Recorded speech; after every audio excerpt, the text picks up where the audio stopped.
No a já, abych něco nepopletl, tak předám mikrofon radši Jarkovi a ten nám uvede. Tak já mám tu úžasnou výsadu a čest, že tady můžu přivítat dneska hosta, který nám bude sloužit slovem.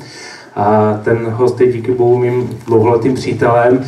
Mnozí z vás o něm už slyšeli, někteří z vás ho už viděli. A protože kdykoliv mluvím o tom, že jezdíme do Srbska sloužit, tak mluvím také o tom, proč tam jezdíme a že jedním z cílem je, aby jsme podporovali službu rodiny Ficových, kteří tam žijí už 11 let jako misionáři. A dneska máme tu výsadu, že Miro je tady s námi a bude se s námi sdílet o slovo.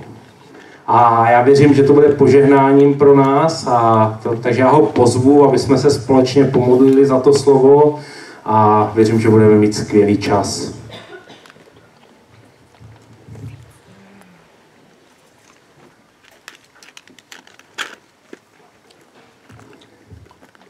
Drahý nebeský Otče, my ti děkujeme za tvoji úžasnou milost, za tvou lásku, my děkujeme za tenhle čas a my děkujeme za ten čas, kdy můžeme jít do tvého slova. A já tě tak teďko prosím za nás, za všechny, aby jsme měli uši otevřené a srdce připravená k tomu slyšet, co ty chceš říct. Aby to nebylo jenom slovo, které tak přijde a odejde, ale aby to bylo slovo, které změní naše životy ke tvé slávě. Já tak žehnám i Mirovi, aby tak z moci Ducha Svatého mohl promlouvat slovo Boží s mocí a s pomazáním, aby přinášelo změnu, průlom ke slávě Boží. V jménu Pána Ježíše. Amen.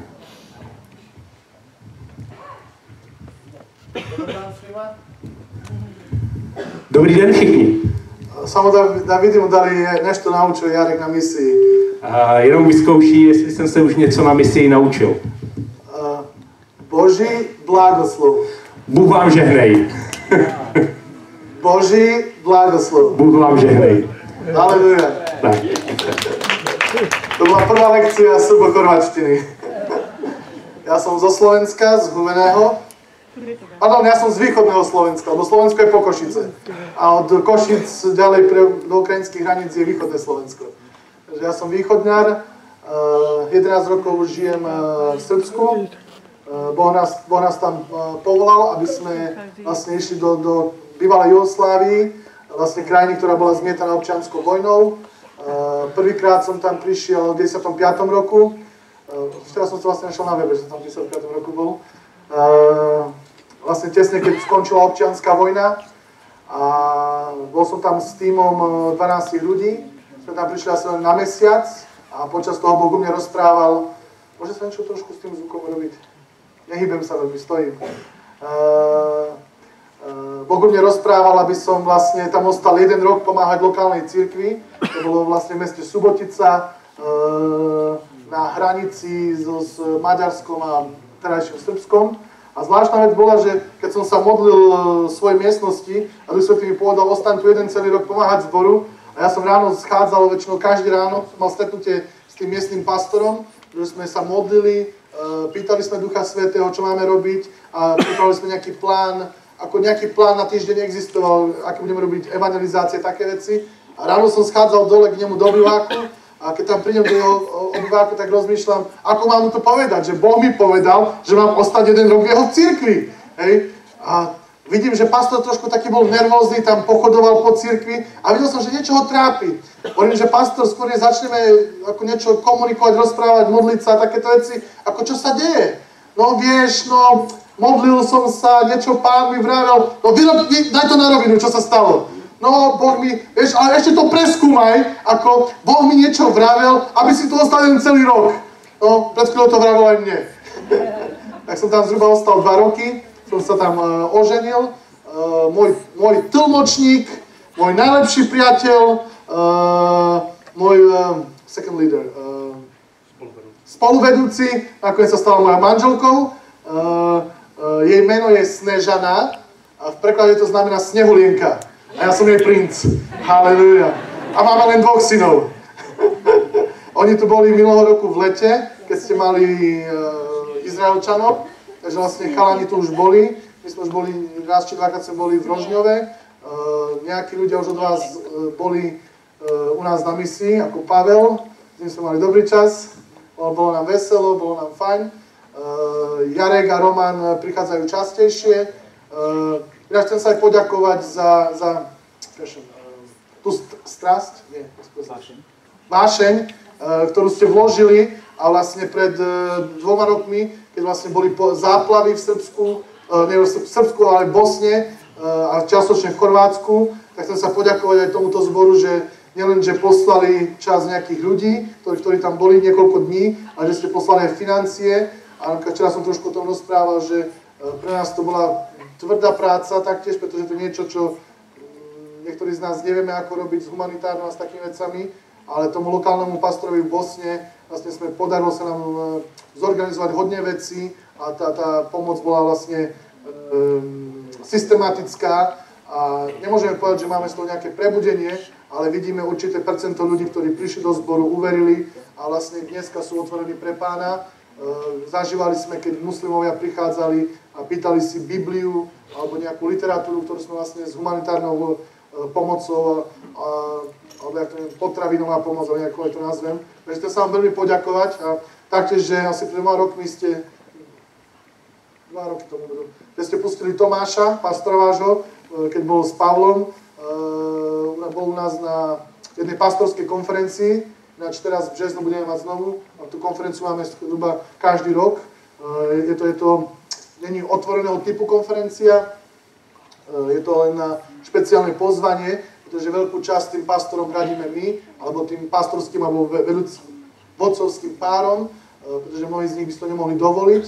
A to sú vlastne 3 dni, keď vlastne ich zoberieme na nejaké miesto, kde spolu strávime čas, hľadáme Božú tvár, vyučujeme, máme vlastne mať obecenstvo spolu so sebou a vlastne potom ich vrátime naspäť do ich lokálnych zborov, aby boli požehnaní a aby vlastne tie lokálne zbory mohli napredovať a fungovať aj ďalej.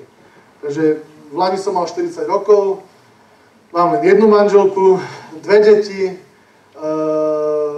vlastne 11 rokov sme v Srbsku a zažívame vidieť Pána robiť nádherné veci.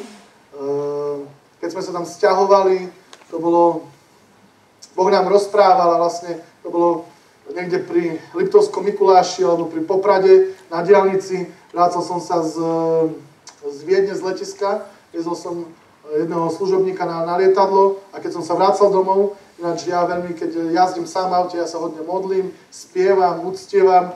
Ja si pamätám v Novom Sade, to je druhé najväčšie mesto u nás v Srbsku, som stal na semafóre a trošku som sa pozabudol, že okno je spustené, ale nebol som ako príliš veľmi hlasný, ale tak som si to uctieval, tak som chválil Pána a teraz vidím, že nejaké decko, nejaký chlapec sedí a pozerá, že čo ten bláznivý ujo tam robí, že čo si šľahol asi. A vtedy, aha. To je to niečo nádherné a vlastne keď som to švihal na východ, Duch Svätý mi povedal, že chcem po tebe, aby si sa presťahoval a zvládaš to? Ne.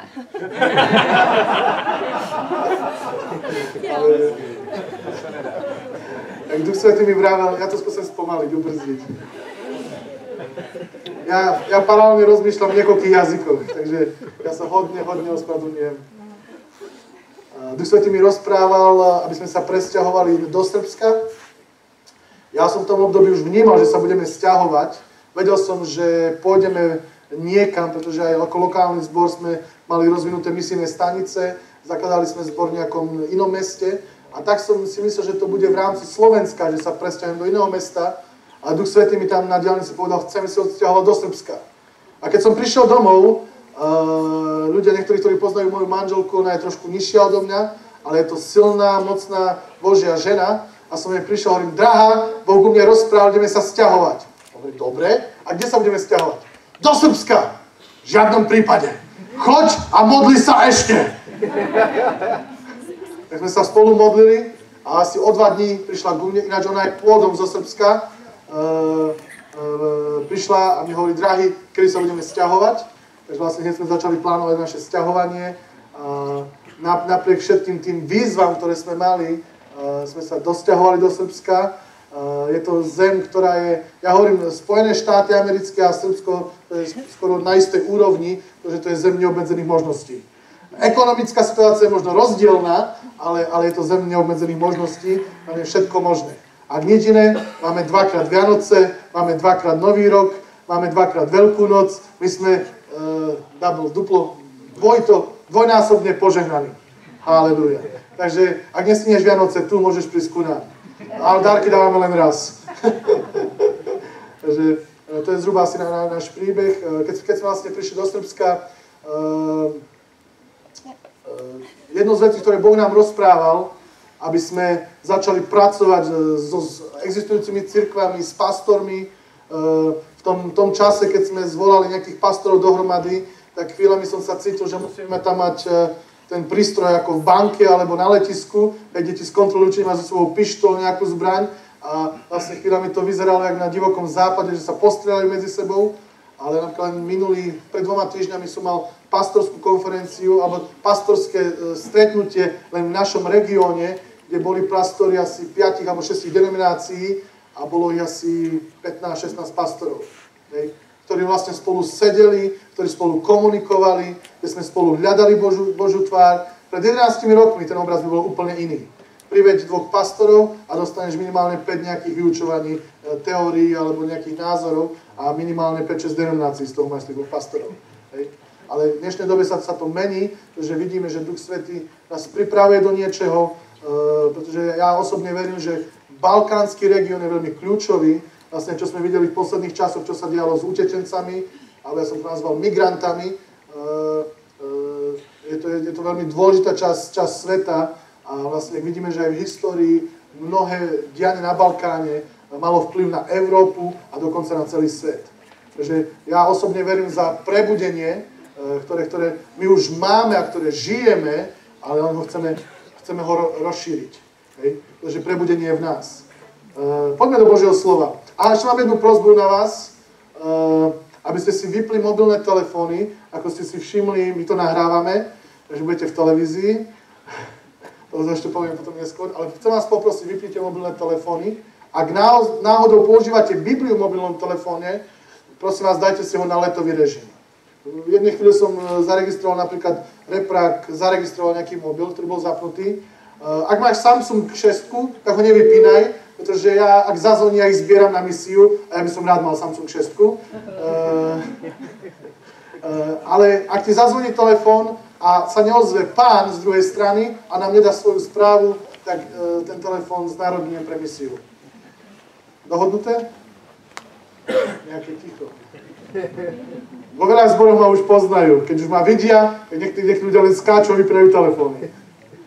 Ako to je čas, keď sme oddelili pre pána, dokonca keď ideš do nemocnice alebo do nejaké vyšetrenie, tam máš, aby si vypol mobilný telefón. A keď sme v cirkvi, sme v Božej prítomnosti a tu očakávame, že bude rozprávať Pán. Amen. Takže to je jeho cirkev, my sme jeho deti, my patríme jemu. Nie aby to bolo, že on len dneska ráno rozpráva, on bude rozprávať každý deň, 24 hodín denne, 7 dní v týždni, ale keď prichádzame spolu, vlastne Biblia nám hovorí, že keď prichádzame spolu, vlastne my donesieme každý niečo, čo má, a to sa len znásobí, a Boh môže robiť oveľa viac. Môže nás vlastne pripraviť na to, čo vlastne nás čaká cez týždeň, počas tieto dní, keď nie sme spolu a sme sami, aby vlastne na tom, čo dneska tu príjmeme, mohli sme stáť, žiť a vlastne mohli sme naozaj žiariť a svietiť tomuto svetu. Amen? Halelúja. Poďme si otvoriť svoje Biblie v 1. Mojžišovej, 1. Mojžišova, 1. kapitola, 27. verš.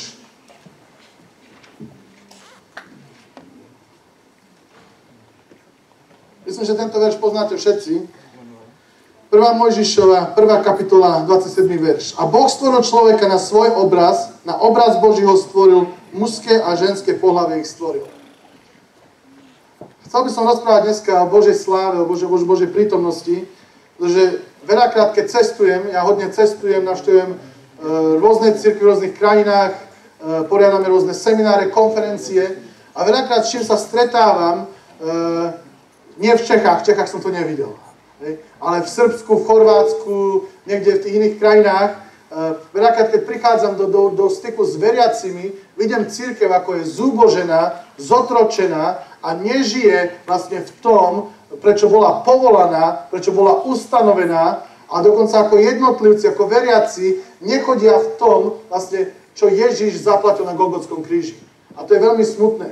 Veľakrát veriaci, kresťania, ktorí prijali Ježiša, ktorým hriechy boli odpustené, oni sa znovu zrodili, ale nežijú plnosť evanjelia, nežijú plnosť toho, vlastne, ak pozrieš do Svätého písma, Biblia hovorí hneď v prvej kapitole, že Boh nás stvoril na jeho obraz. Sme stvorení na obraz Boží. Sme stvorení ako Boh, aby sme fungovali ako Boh.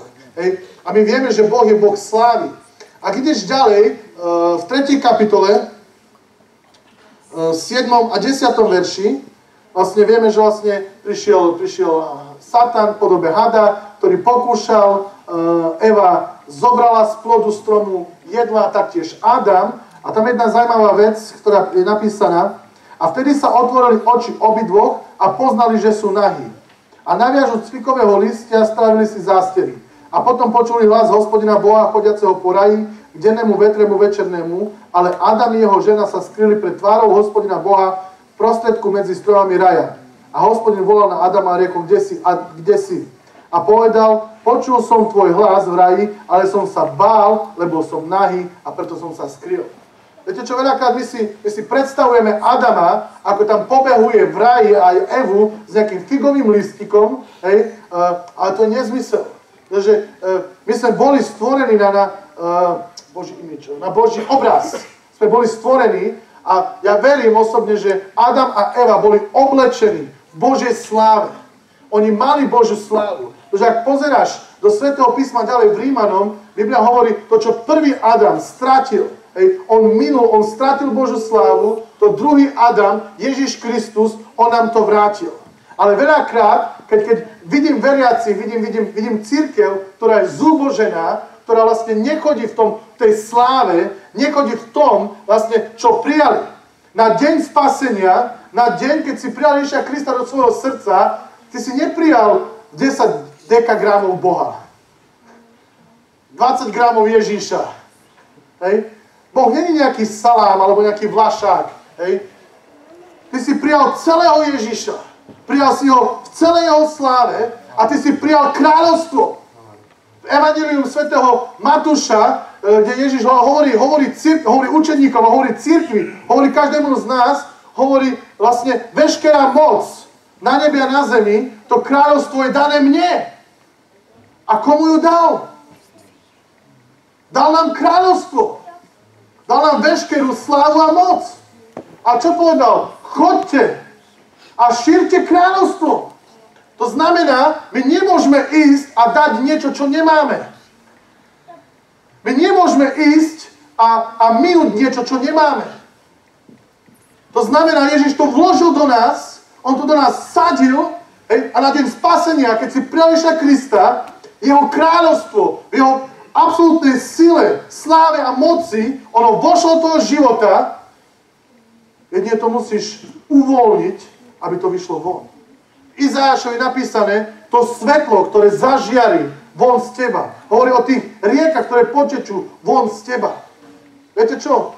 Asi minulého roku som sa rozprával s jedným Božím človekom. A sme sa rozprávali o niektorých veciach. Rozprávali sme sa, dneska som sa rozprával s bratom o knihách tam. Ja mimochodom aj vydávam knihy.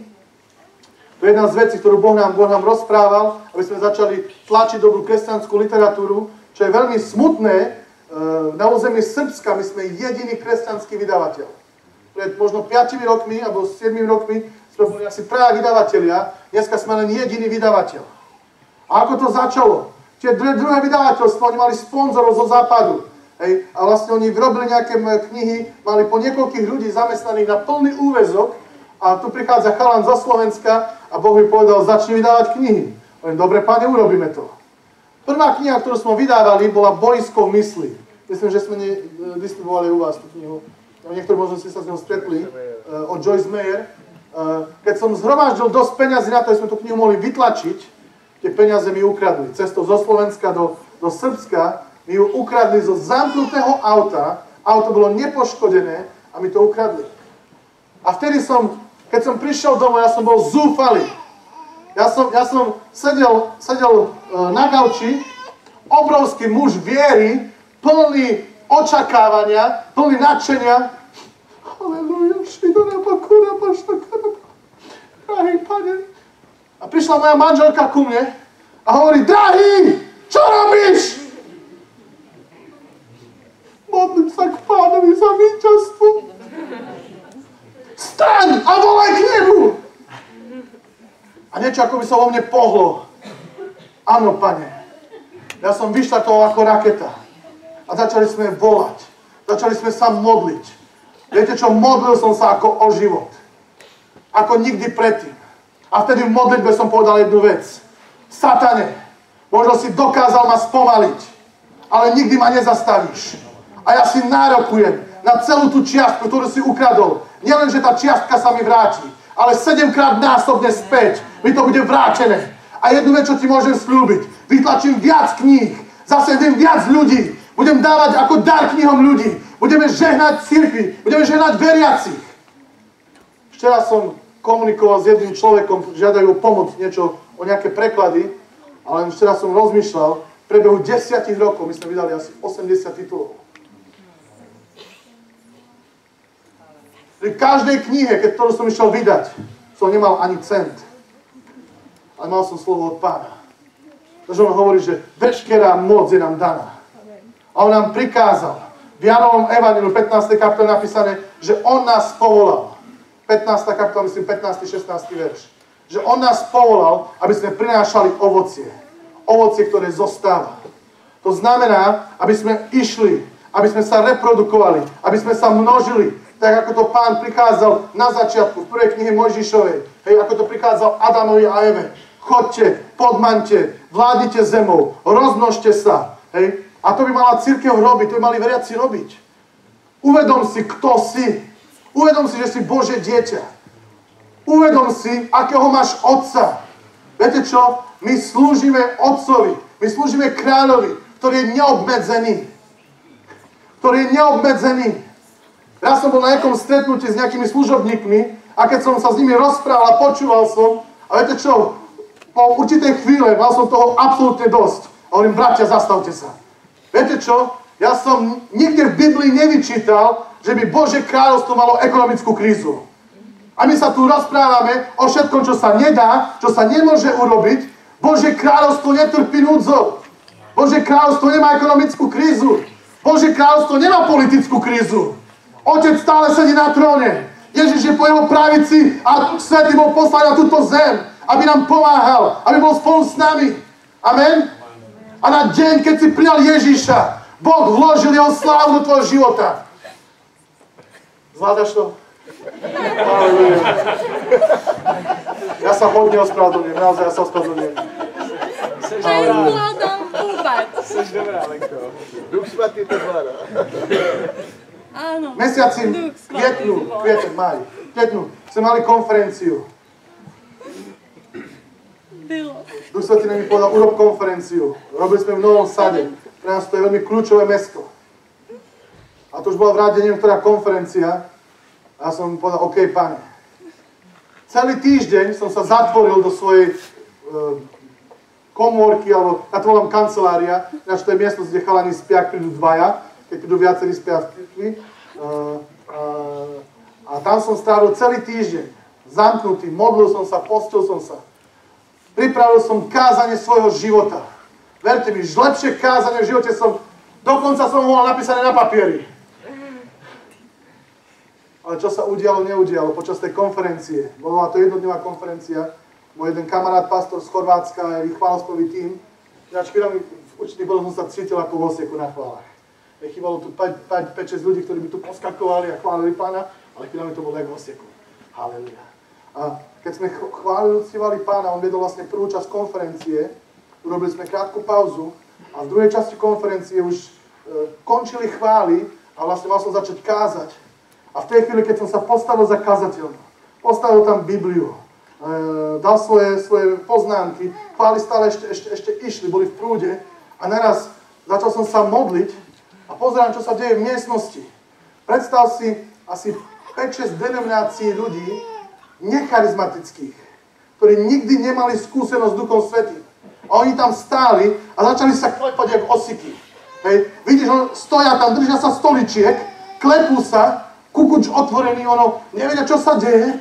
Vidíš, že to je niečo, čo je pre nich príjemné. A A ja tam stojím, rozmýšľam si, Pane, a čo budeme teraz robiť? Ja mám super kázanie.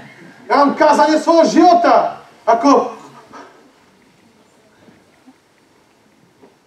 OK, Pane, rob, čo chceš. A čo sa dialo? Ako vlny Ducha Svätého sa začali nad tou miestnosťou. Predstav si, zhruba sála ako tu. 200 ľudí, naplnená sála ľuďmi. A Duch Svätý sa len prehnal tou miestnosťou. Boh robil nadprirodzené veci. 100%, ktorí vyšli dopredu, sa modliť za rôzne potreby, nejaké uzdravenie alebo čokoľvek, tí ľudia boli uzdravení. Hneď po zhromaždení ľudia prichádzali a mi povedali, vieš čo, niektorým veciam nerozumiem, ale niečo bublá vo mne. Niečo zvláštne sa deje vo mne. Niekoľko dní potom ľudia nám telefonovali, nám posielali SMS-ky, e-maily, alebo Facebooku nás kontaktovali a hovorili, vieš čo, ja som mal v noci víziu, mal som sen, Boh ku mne rozprával. Zaregistrovali sme celé skupiny nejakých začínajúcich cirkví, ktoré sa rokami nevedeli pohnúť. Naraz mi hlásili o 2-3 týždne, máme nových ľudí, začali sme rásť, začali sme úplne ináč chápať Božie slovo. Ale viete, čím to bolo? Jednom jediným uvedomením si, že prebudenie je vo mne. Ja som sa tedy postavil, som povedal jednu vec. Ja sa ospravedlňujem, ak sa dotknem nejakej teologické veci teraz. Ale ja som sa prestal modliť za prebudenie. Ja som sa prestal modliť za prebudenie. Pretože prebudenie je vo mne.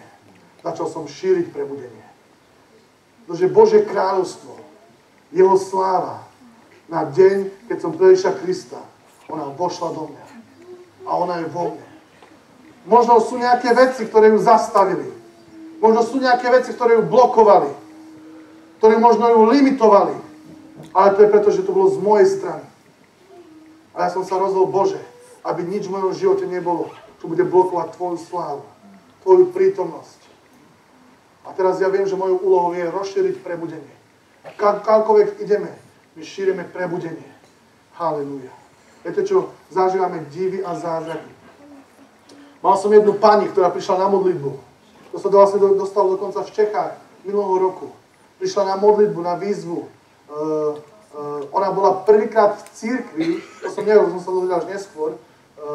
Povedala, že má zdravotný problém, mala na nohe, miesto 5 prstov mala 6. Mala nejaký výrastok. Ja som sa za ňu pomodlil, ona odišla, ja som sa ešte modlil ďalej za ľudí a asi za nejakých 10-15 minút tá pani tam stála vpredu a hovorí, ja chcem prijať Ježiša Krista. Hovorím, počkaj, pomaly na mňa, ja som chlapec východňar, niekedy pomalší som. Musíš to vysvetliť prečo. A hovorí, ja som bola uzdravená. OK, ja som skončil zdravotnú školu, ale ako to môžeš vedieť, že si bola uzdravená? Ináč ja som pre bratov brat a pre sestry som zdravotná sestra. Hovorí, vieš čo, mala som ten problém, odišla som na toaletu, vyzula som si topánku, skontrolovala nohu a ten 6. prst, on zmizol. Dodneska chodí do toho zboru. Pred 3 rokmi Duch Svätý mi povedal, začni robiť multimediálnu službu. Som Pane, už som sa naučil, ako robiť knihy. To po mne nemôže stať chcieť. Ja som zdravotná sestra, ja som kazateľ, hej. Ako už veľa vecí si po mne chcel, ale multimediálna služba. Dneska sedím s riaditeľmi televízií a bavím sa terestriálny signál, pál, sekál a neviem aké výrazy, hej, optika, HDI a neviem čo všetko. Keď si myslíš, že rozprávame v jazykoch. Pane, máš nesprávneho. Ale ja som urobil ten krok viery. Ja som povedal, Pane, ja to risknem. A dneska, neviem, len v priebehu januára mesiaca sme vyrobili asi 30 videí. Boh urobil zázrak, potrebovali sme Macintosh počítač, Apple Macintosh počítač. Pre nás to bolo nereálne, ale Boh urobil zázrak, nás poženal financiami na to. A vlastne ten počítač v priebehu, on nerobí sám ten počítač, ako to špatne nevyznelo, ale na tom počítači v priebehu ledna sa vyprodukovalo 30 videí.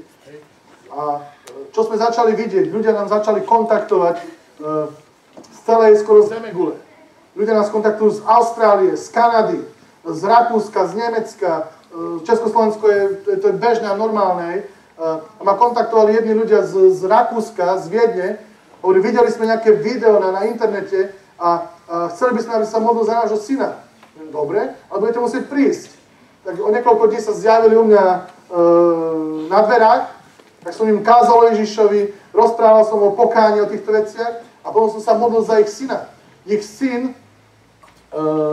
nerozprával, mal asi 4-5 rokov a veľmi ťažko počul, na obidve uši mal načúvací prístroj, hej, a musel si veľmi nahlas na neho rozprávať, aby zaregistroval niečo. Tak sme sa na neho pomodlili a videl som, že mali so sebou ešte jedno dieťa, mali dceru, tá dcera vyzerala ako 19-20 ročné dievča a ona mala 11 alebo 13 rokov. Bola tak vyspelá a ja som niečo vnímal v duchu, tam niečo nie je v poriadku a sa pýtam, ako, či vaša dcera je v poriadku, či tam niečo, ona není, syn je dôležitejší. Ale vieš, Boh môže uzdraviť vašu dceru, ako, čo je? A nakoniec z nich vyliezlo, že kvôli tomu, že tak rýchlo sa rozvinula, že tak rýchlo dozrela, mala problém s kostiami, mala už asi neviem 2-3 operácie a vlastne vložili zlaté prúty alebo výstuže v oblasti bedrových kostí, aby vystúžili jej telo, dokonca mala na chrbtici nejakú výstuž vloženú, či sa môže modliť za ňu. Ona povedali, že ako modli sa. Tak o 2 dní mi telefonovali, že ako pán kňaz, ako pán farár mi povedali, ja používam výraz sveštenik, čo je biblický kňaz. Ak niekomu povieš pastor, tak nevedia väčšinou, čo to znamená. Párkrát som povedal na hraniciach slovo misionár, aké jednotke slúžiš. Mysleli si, že to sú nejaké mierové misijné jednotky, tak väčšinou používam kňaz. A je to biblické, pretože som kňazom živého Boha. Halelujá. Ja farárom nie som, to nie je správne, to nebudem schádzať. Ale som kňazom, toto je biblické. A za 2 dní mi volajú, že či môžu prísť znovu, či sa môžeme pomodliť znovu za ich syna. Hovorím, že čo? Ako sa niečo zmenilo, nepočuje? Nie, všetko je super. Odtedy sme nikdy nepoužili ten načúvací prístroj, on dokonca začal rozprávať, ale pre každý prípad sme to poistili. Hovorím, nič netreba poisťovať, ale ak chcete, dojdite. Tak došli ku nám na bohoslužby, hej, a asi o 2 týždne neskôr, nejakých 10 dní až 2 týždne mi telefonovali a mi potvrdili, že boli s dcerou na kontrole a všetky tie zlaté výstuže, oni zmizli z jej tela a ona bola absolútne uzdravená. Boh do nás vložil jeho kráľovstvo a Boh nás povolal na to, aby sme išli a šírili jeho kráľovstvo. On povolal teba, každého z nás, na to, aby sme donášali ovocie, ktoré zostáva. V októbri sme mali znovu konferenciu, prenajali sme miestnosť, jednu cirkev, ktorá mala asi 220 sedačiek. Prvý večer tá kapacita miestnosti bola naplnená. Ale čo bolo zvláštne, asi pred 2-3 rokami, keď som začal robiť prvú konferenciu, Duch Svätý mi povedal, chcem, aby si to celé zrušil. Hovorím, Pane, ale máme miestnosť, máme plagáty, máme všetko. Duch Svätý mi povedal, chcem, aby si zastavil tú konferenciu. A ja som pred 2 rokmi zastavil tú konferenciu a neurobili sme ju. Potom o nejaký čas Duch Svätý mi hovorí, chcem, aby si začal teraz robiť konferencie, lebo chcem zjavovať svoju slávu, chcem, aby ľudia videli, aký som ja Boh. A prvá konferencia bola taký obrovský prielom, bola taká úžasná, že prišlo až 30 ľudí na tú konferenciu a z toho 20 ľudí bol celý môj tým. A boli sme, myslím, 3 alebo 4 kazatelia. Vieš si to predstaviť? Pán ti povie, niečo by si urobil a samozrejme, keď ti Pán niečo povie, tak očakávaš, že všetko pôjde ako po masle.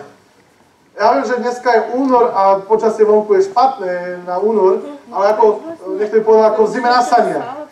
Už aj to asi nebude pravda, ako musíme prehodnotiť to porekadlo, že ako v zime na saniach. A bolo lepšie povedať ako v zime, ako na saniach na snehu. My si očakávali nejaký prielom, ale ja som sa nevzdal. Je to, čo Biblia nás vyzýva, aby sme sa nevzdali. Aby sme mali vieru s trpezlivosťou. Pretože ak sa rozhodneš veriť, vieš, čo ti môžem povedať a čo ti môžem sľúbiť, celé peklo ti pôjde po krku. Bude sa ťa snažiť zastaviť. Ale vieš, čo je dobrá správa? Že diabol je porazený. On je pod našimi nohami. Veškerá moc mu bola odobratá. Jedine, čo mu ostalo, lži a klamstva. Ak uveríš jeho klamstvám, tak nikdy nenaplníš osud. Nikdy nenaplníš to, prečo ťa Boh povolal. A ja verím, že Boh povolal každého z nás, aby sme boli tým svetlom, aby sme boli tými svetkami, aby sme boli vlastne odrazom jeho slávy, aby naozaj na nás bolo vidieť. Keď prídeš ku nám do dediny, tak sa nepýtaj, kde býva Miro Fic. Spýtaj sa, kde býva Slovák. A každý ti povie, to je ten bláznivý Slovák, ktorý sa modlí za ľudí. Viete čo, bol som prekvapený, keď v dedine som rozprával s niektorými ľuďmi. A oni začali prichádzať. Prišla jedna pani zo susedstva. Ona prišla a hovorí, vieš čo, mám zdravotný problém. Mám bolesti v chrbtici. U nás ľudia sú závislí na poľnohospodárskej práci. A hovorí, nemôžem pracovať v skleníku, pretože mám veľké bolesti. Hovorím, dobre, tak sa zatiaľ pomodlíme. A bola u nás v dome a hovorím, že dobre, ďakujem, modlite za mňa. Chytí kľúčku a chce odísť preč. A hovorím, zastav sa. Hovorím, a že ako sa chceš modliť? No teraz tu, na chodbe? Áno. No ja som myslel, že v cirkvi pôjdeš nejakú špeciálnu modlitbičku za mňa. Nie, teraz tu na chodbe sa budem začať modliť. Biblia hovorí, že na ktorých máme položiť ruky a Pán ich uzdraví. Hovorí, a to je všetko? Áno. My sa pomodlili za ňu. Ona bola nadšená. Bola uzdravená. Kázal som v nejakom zbore u nás v Srbsku a Duch Svätý mi dal slovo zjavenia. A mi hovorí, že je tu osoba, ktorá má paralizovanú ruku, nemôže s ňou hýbať, niečo s nervami je poškodené. A prišla jedna pani, staršia dopredu, hovorí, že som ja už niekoľko týždňov, mám problémy, mám bolesti a proste bolo viditeľné, že nemohla zodvihnúť ruku. A sme sa za ňu pomodlili a čo bolo srandovné na tom všetkom, Pán ju uzdravil a najviac sa radoval aj manžel. Jeho reakcia bola, drahý Pane Ježiši, ďakujem ti, viac nemusím kopať v záhradke.